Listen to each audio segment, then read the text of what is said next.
আসসালামু আলাইকুম ওয়া রাহমাতুল্লাহ। আজকে একটা নতুন রেসিপি নিয়ে আপনাদের সামনে হাজির হয়ে গেলাম। আজকে আমি তৈরি করব খেজুরের লাড্ডু। জন্য আমি কিছু খেজুর ধুয়ে নিয়েছি আর আমি খেজুরগুলোকে বিচে ছাড়িয়ে নিয়েছি। এখন আমি যেটা করব, আমি খেজুরগুলোকে একটু ব্লেন্ডার করে নেব। আমি জানি না আপনারা এর আগে এই রেসিপিটা কখনো খেয়েছেন কিনা, না খেলে আজকে থেকে তৈরি করে খেতে পারবেন। তো এই তো আমি খেজুরগুলোকে অল্প একটু পানি দিয়ে ব্লেন্ড করে নিয়েছি। বেশি পানি দিলে এগুলো একদম ভর্তা হয়ে যাবে, তার জন্য। তারপরে আমি এখানে কিছু চীনাবাদাম ভাজা, এগুলোকে খোসা ছাড়িয়ে নিয়েছি, তারপর পরিষ্কার করে নিয়েছি। এখন আমি এগুলোকে হালকা ব্লেন্ড করে একটু গুঁড়ো করে নেব। খুব মিহি করব না, অল্প একটু ব্লেন্ড করে নিয়েছি এগুলোকে। এই তো আমার বাদাম গুঁড়ো করা হয়ে গিয়েছে। এখন আমি এগুলোকে ঢেলে নিচ্ছি, তারপর আমি খেজুরের লাড্ডু তৈরি করার জন্য চলে যাব। আমি অনেক আগে একবার লাড্ডু তৈরি করেছিলাম, এভাবে খেজুরের চকলেটও তৈরি করা যায়। তো এই তো আমি চুলায় কড়াই বসিয়ে দিলাম, তারপর অল্প একটু চিনি দিয়েছি, সাথে একটা তেজপাতা দিয়ে নিয়েছি আর দিয়েছি অল্প একটু পানি। খেজুর যেহেতু অনেক মিষ্টি, তাই এখানে বেশি একটা চিনির প্রয়োজন হয় না। তারপর অল্প একটু চিনি দিয়েছি যেন এটা শক্ত হয়, তার জন্য। বাচ্চারা সাধারণত প্রতিদিন একই খাবার খেতে চায় না, তাদের এতে অরুচি হয়। তাই আমরা বাচ্চাদেরকে বিভিন্নভাবে খাবার তৈরি করে দিতে পারি, এতে বাচ্চারা খুবই আনন্দ করে খায়।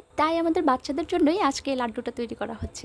তাছাড়া বাসায় অনেক সময় দেখা যায় অনেক খেজুর পুরনো হয়ে যায়, খেতে ভালো লাগে না। তো আপনারা চাইলে পুরনো খেজুর দিয়েও এভাবে তৈরি করতে পারেন। তো এই তো আমার চিনির পানিটা যখন একটু ফুটেছে আর চিনিগুলো গলে গিয়েছে, তখন আমি এর মধ্যে ব্লেন্ডার করা খেজুরগুলো দিয়ে নিয়েছি। এখন আমি এগুলোকে অনবরত নাড়তে থাকবো। তো যারা ভিডিওটি দেখছেন অবশ্যই লাইক কমেন্ট করতে ভুলবেন না। আপনারা কখনো আগে খেজুরের লাড্ডু খেয়েছেন কিনা অবশ্যই কমেন্টে জানাবেন, আর যারা নতুন দেখছেন তারাও জানাবেন। আর ভিডিওটি ভালো লাগলে অবশ্যই শেয়ার দিয়ে আপনাদের টাইমলাইনে রেখে দিতে পারেন, এতে আপনারা ভিডিওটি দেখে যে কোনো টাইমে এভাবে খেজুরের লাড্ডু তৈরি করতে পারবেন। অনেক মানুষ আছে যারা রান্না করতে বিরক্ত হন, আবার অনেকেই রান্না করতে ভয় পান, কারণ আগুনের কাছে যেতে পারেন না।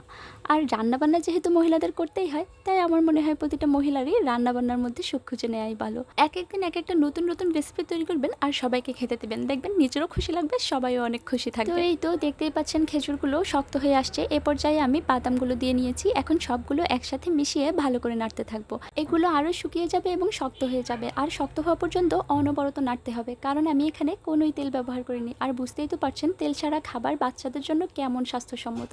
তবে আপনারা যদি হালুয়া তৈরি করতে চান, তাহলে এগুলোকে একটু নরম অবস্থায় নামাতে হবে, আর চকলেটের মতো বা ললিপপ তৈরি করতে হলে আর একটু শক্ত করতে হবে। আর আমি যেহেতু লাড্ডু তৈরি করব, তো যেভাবে লাড্ডুর শেপ দেওয়া যায় সেরকমই নামাবো। আসলে আমি বাচ্চাদেরকে বাইরের খাবার তেমন একটা খাওয়াতে চাই না, যত পারি অ্যাভয়েড করার চেষ্টা করি। তো বাচ্চারা তো বাচ্চা মানুষ, খুবই বাইরের খাবার খেতে চায়, অন্যের হাতে দেখলেও খুবই মন চায় খেতে। তো আজকে তারা চকলেট খাবে, তার জন্যই তাদেরকে খেজুর দিয়ে চকলেট তৈরি করে দেওয়ার একটা প্রচেষ্টা। তো এই তো আমার খেজুরগুলো একদম শক্ত হয়ে গিয়েছে, এগুলো আমি চুলো থেকে নামিয়ে নিয়েছি। এখন এগুলো প্লেটে ছড়িয়ে এগুলোকে ঠান্ডা করে নিচ্ছি, তারপর এগুলোকে সুন্দর করে লাড্ডুর শেপ দিয়ে নিলাম। দেখেন কেমন লোভনীয় লাগছে। এগুলো খেতে কিন্তু খুবই ভালো লেগেছিল, আমাদের বাচ্চারাও খুবই পছন্দ করেছিল।